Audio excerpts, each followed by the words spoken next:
Chapter 6, Lesson 6, Work to Learn, Don't Work for Money. Job security meant everything to my educated dad.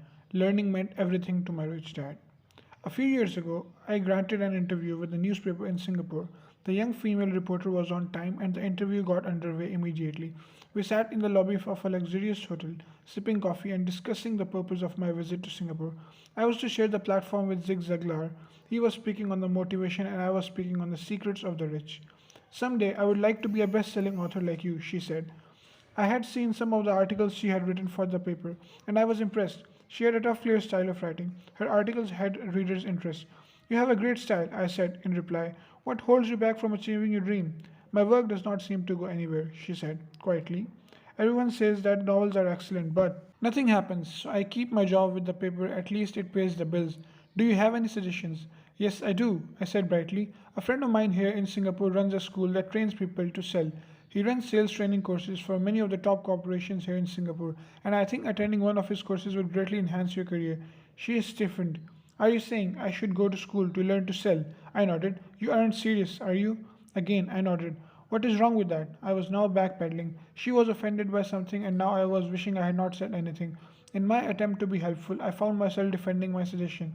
The reporter said to me, I have a master's degree in English literature. Why would I go to school to learn to be a salesperson? I'm a professional. I went to school to be trained in profession so I would not have to be a salesperson. I hate salespeople. All they want is money. So tell me why I should study sales. She was packing her briefcase. The interview was over. On the coffee table sat a copy of an earlier best selling book I wrote. I picked it up as well as the notes she had jotted down on her legal pad. Do you see this? I said, pointing at her notes. She looked down at her notes. What? She said, confused. Again, I pointed deliberately to her notes. On her pad, she had written Robert Kiyosaki, best selling author. It says best selling author, not best writing author, I said quietly. Her eyes widened. I'm a terrible writer, I said. You are a great writer. I went to sales school. You have a master's degree. Put them together and you get a best selling author and a best writing author. Anger flared in her eyes. I'll never stoop so low as to learn how to sell. People like you have to a business writing. I am professionally trained writer and you are a salesman. It's not fair. She fumed. She put the rest of her notes away and hurried out through the large glass doors into the humid Singapore morning. At least she gave me a fair and favorable write up to the next morning. The world is filled with smart, talented, educated, and gifted people. We meet them every day. They are all around us. A few days ago, my car was not running well. I pulled into a garage and the young mechanic had it fixed just a few minutes. He knew that what was wrong by simply listening to the engine. I was amazed. I am constantly shocked at how little talented people earn. I have met brilliant, highly educated people who earn less than $20,000 a year. A business consultant who specializes in medical trade was telling me how many doctors, dentists, and chiropractors struggle financially. All this time, I thought when they graduated, the dollars would pour in. It was the business of consultant who gave me the phrase, they're on one skill away from great wealth. What this phrase means is most people need only to learn and master one more skill and their income would jump exponentially. I have mentioned before the financial intelligence is a synergy of accounting, investing, marketing, and law. Combine those four technical skills and making money with money is easier than most people would believe. When it comes to money, the only skill most people know is to work hard. The classic example of synergy of skills was that young writer of newspaper. If she diligently learned the skills of sales and marketing, her income would jump dramatically. If I were her, I would take some courses in advertising, copywriting, as well as sales. Then instead of working at the newspaper, I would seek a job on an advertising agency. Even if it were a cut in pay, she would learn how to communicate in shortcuts that are used in successful advertising. She also would spend time learning public relations, an important skill. She would learn how to get millions in free publicity. Then at night and on weekends, she could be writing her great novel. When it was finished, she would be better able to sell her book. Then a short while she could be best-selling author.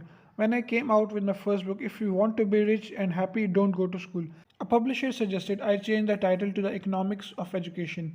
I told the publisher that with a title like that, I would sell two books, one to my family and one to my best friend. The problem is that they would expect it for free. The obnoxious title, If You Want to Be Rich and Happy, Don't Go to School, was chosen because we knew it would get tons of publicity.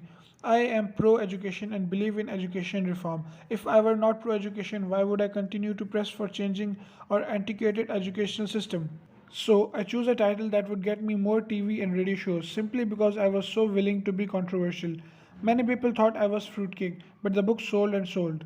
When I graduated from the US Merchant Marine Academy in 1969, my educated dad was happy. Standard Oil of California had hired me for its oil tanker fleet as a third mate. The pay was low compared with my classmates, but it was okay for a first real job after college. My starting pay was about $42,000 a year, including overtime, and I only had to work for 7 months. I had 5 months of vacation. If I had wanted to, I could have taken the run too. Vietnam with a subsidiary shipping company and easily doubled my pay instead of taking 5 months of vacation. I had a great career ahead of me, yet I resigned after 6 months with the company and joined the Marine Corps to learn how to fly. My educated dad was devastated. Rich dad congratulated me. In school and in the workplace, the popular opinion is the idea of specialization. That is, in order to make more money or get promoted, you need to specialize. That is why medical doctors immediately began to speak specialties such as orthopedics or pediatrics. The same is true for accountants, architects, lawyers, pilots, and others. My educated dad believed in the same dogma. That is why he was thrilled when he eventually achieved his doctorate. He often admitted that schools rewarded people who study more and more about less and less. Rich dad encouraged me to do exactly opposite. You want to know a little about a lot, was his suggestion. That is why for years I worked in different areas of his companies. For a while, I worked in his accounting department. Although I would probably never have been an accountant, he wanted me to learn via osmosis. Rich dad knew I would pick up jargon and a sense of what is important and what is not. I also worked as a busboy and a construction worker as well as in sales, reservations, and marketing. He was grooming Mike and me. That is why he insisted we sit in the meetings with his bankers, lawyers, accountants, and brokers. He wanted us to know a little about every aspect of his empire. When I quit my high paying job with Standard Oil, my educated dad had heart to heart talk with me. He was bewildered. He could not understand my decision to resign from a career that offered high pay, great benefits, lots of time off, and opportunity for promotion. When he asked me one evening, "Why did you quit?" I could not explain it to him, though I tried hard to. My logic did not fit his logic. The big problem was that my logic was my rich dad's logic. Job security meant everything to my educated dad. Learning meant everything to my rich dad. Educated dad thought I went to school to learn to be a ship's officer. Rich dad knew I went to school to study international trade. So as a student, I made cargo runs, navigating large freighters, oil tankers, and passenger ships to Far East and South Pacific. Rich dad emphasized that I should stay in Pacific instead of taking ships to Europe because he knew that emerging nations were in Asia, not Europe. While most of my classmates, including Mike, were partying at their fraternity houses, I was studying trade, people, business styles, and cultures in Japan, Taiwan, Thailand, Singapore, Hong Kong, Vietnam, Korea, Tahiti, Samoa, and the Philippines. I was partying also, but it was not in any frat house. I grew up rapidly. Educated dad just could not understand why I decided to quit and join the Marine Corps. I told him I wanted to learn to fly, but really I wanted to learn to lead troops. Rich dad explained to me that the hardest part of running a company is managing people. He had spent 3 years in the army. My educated dad was draft exempt. Rich dad valued learning to lead men in dangerous situations. Leadership is what you need to learn next, he said. If you're not a good leader, you'll get shot in the back, just like they do in businesses. Returning from Vietnam in 1973, I resigned my commission. Even though I loved flying, I found a job with Xerox Corp. I joined it for one reason, and it was not for the benefits. I was a shy person, and the thought of selling was the most frightening subject in the world. Xerox has one of the best sales training programs in America. Rich dad was proud of me. My educated dad was ashamed. Being an intellectual, he thought that salespeople were below him. I worked with Xerox for 4 years until I overcame my fear of knocking on doors and being rejected. Once I could consistently be in the top 5 in sales, I again resigned and moved on, leaving behind another great career with an excellent company. In 1977, I formed my first company. Rich Dad had groomed Mike and me to take over companies, so I now had to learn from them and put them together. My first product, the nylon and Velcro wallet, was manufactured in Far East and shipped to a warehouse in New York, near where I had gone to school. My formal education was complete and it was time to test my wings. If I failed, I would go broke. Rich Dad thought it was best to go broke before 30. You still have time to recover, was his advice. On the eve of my 30th birthday, my first shipment left for Korea for New York. Today, I still do business internationally, and as my rich dad encouraged me to do, I keep seeking the emerging nations. Today, my investment company invests in South American countries and Asian countries as well as in Norway and Russia. There is an old cliche that goes, job is an acronym for just over broke. Unfortunately, I would say that applies to millions of people because school does not think of financial intelligence as an intelligence. Most workers live within their means. They work and they pay their bills. There is another horrible management theory that goes workers work hard enough to not be fired and owners pay just enough so that workers won't quit. And if you look at the pay scales of the most companies, again, I would say there is a degree of truth to that statement. The net result is the most workers never get ahead. They do what they've been taught to do. Get a secure job. Most workers focus on working for pay and benefits that reward them in the short term but are often disastrous in the long run. Instead, I recommend to young people to seek work for what they will learn more than what they will earn. Look down to the road of the skills they want to acquire before choosing a specific profession and before getting trapped in the rat race. Once people are trapped in the lifelong process of bill paying, they become like those little hamsters running around in those metal wheels. Their little furry legs are spinning furiously. The wheel is turning furiously, but come tomorrow morning, they'll still be in the same cage. Great job. In the movie, Jerry Maguire starring Tom Cruise, there are many great one liners. Probably the most memorable is "Show me the money," but there is one line I thought most truthful. It comes from the scene where Tom Cruise is leaving the firm. He has just been fired and he is asking the entire company who wants to come with me. And the whole place is silent and frozen. Only one woman speaks up and says, "I'd like to, but I'm due for a promotion in 3 months." That statement is probably the most truthful statement in the whole movie.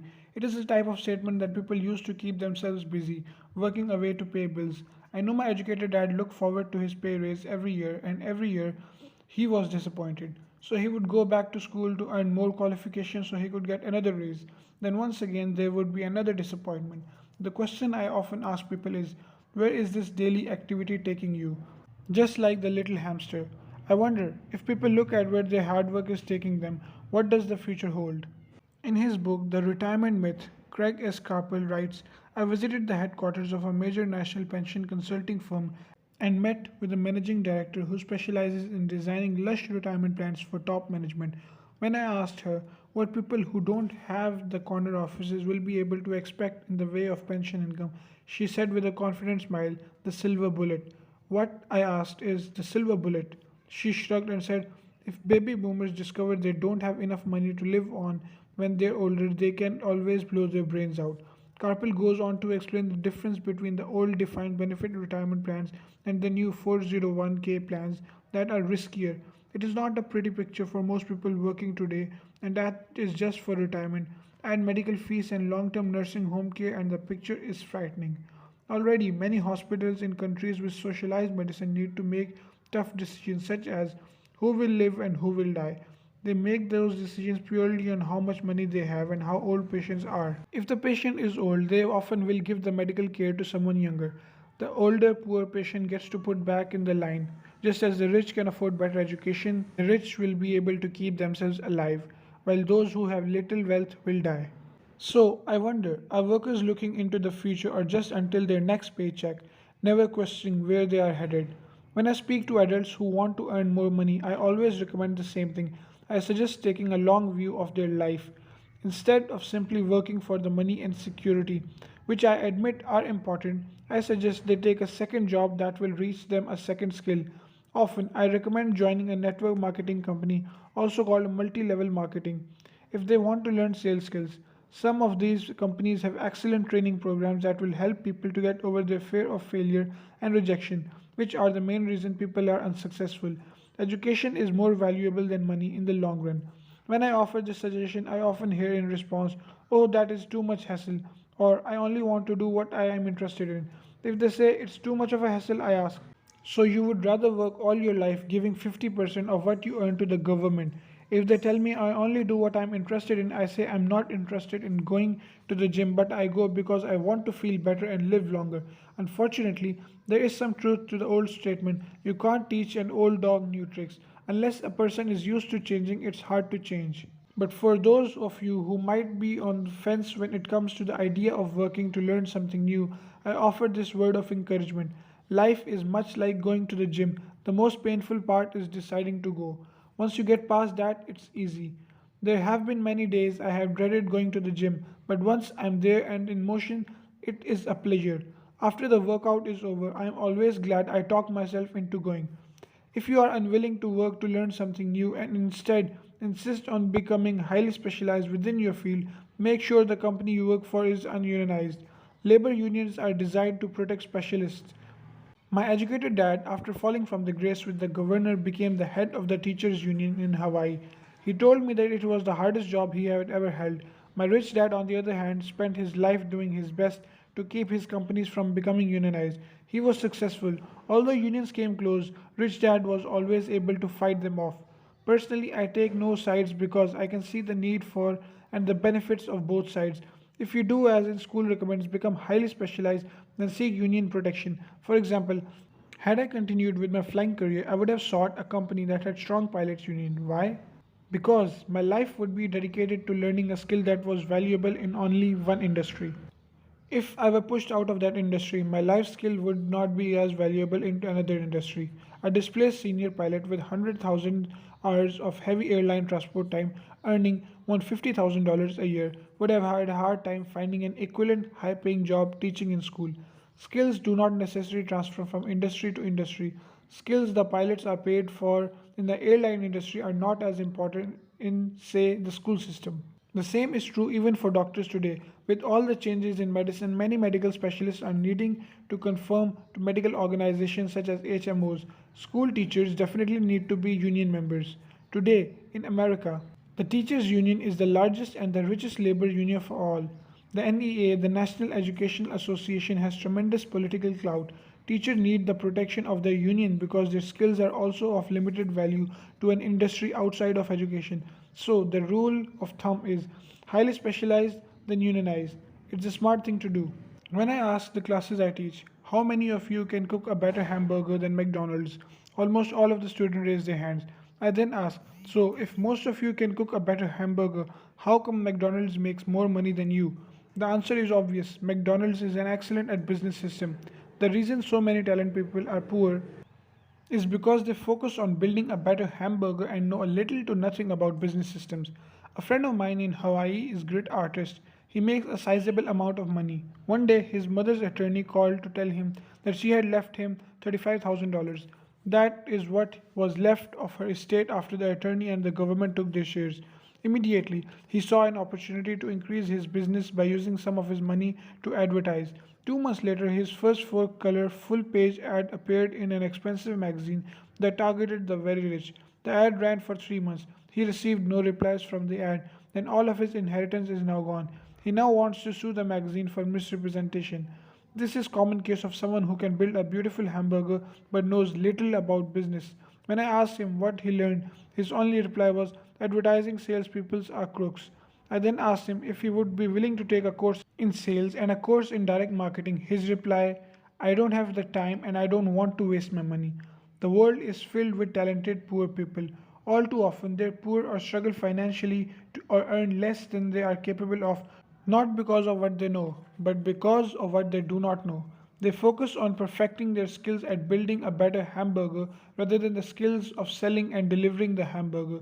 Maybe McDonald's does not make the best hamburger, but they are the best at selling and delivering a basic average burger.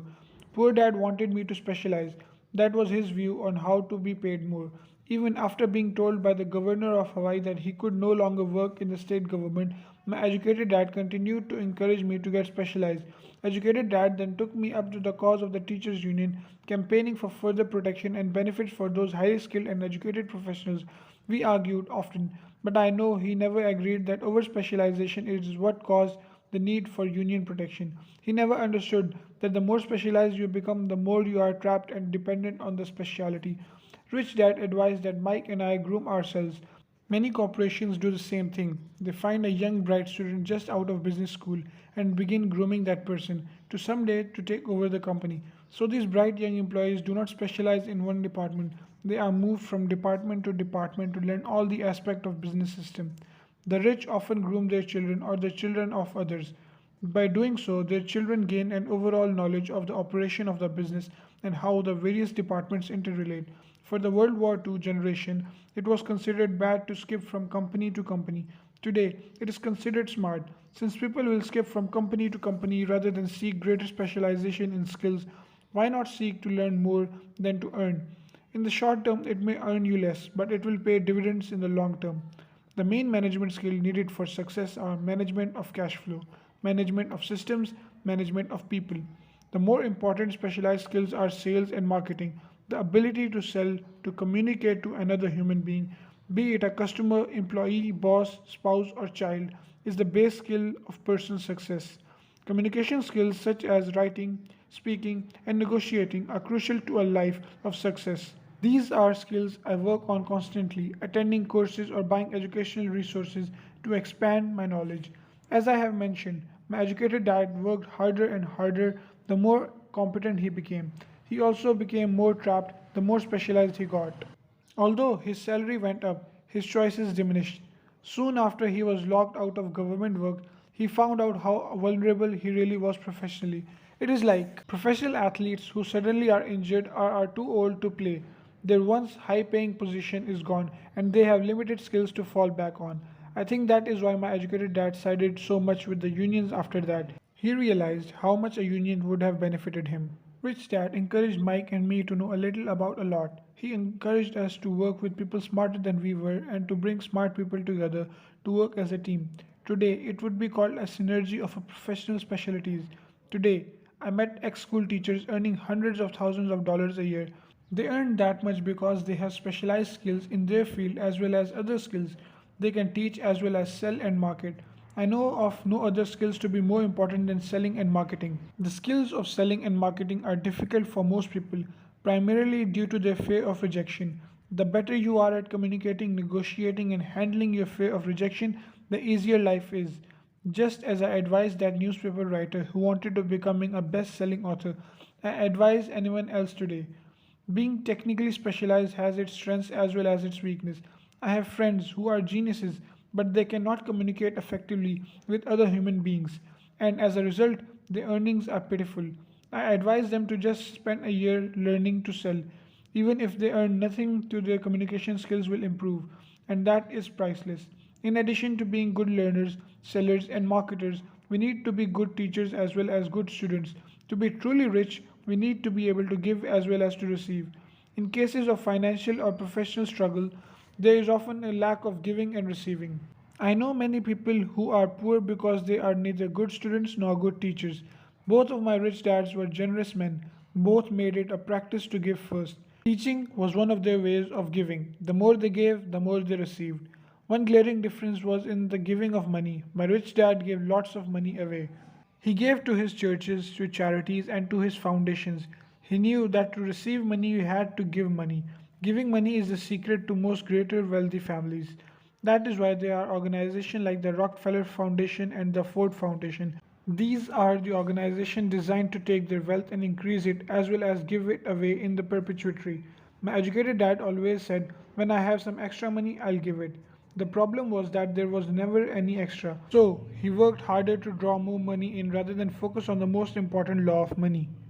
Give and you shall receive. Instead, he believed in receive and then you give. In conclusion, I became both dads.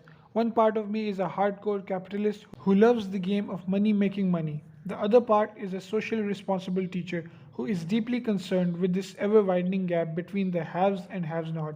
I personally hold the archaic educational system primarily responsible for this growing gap.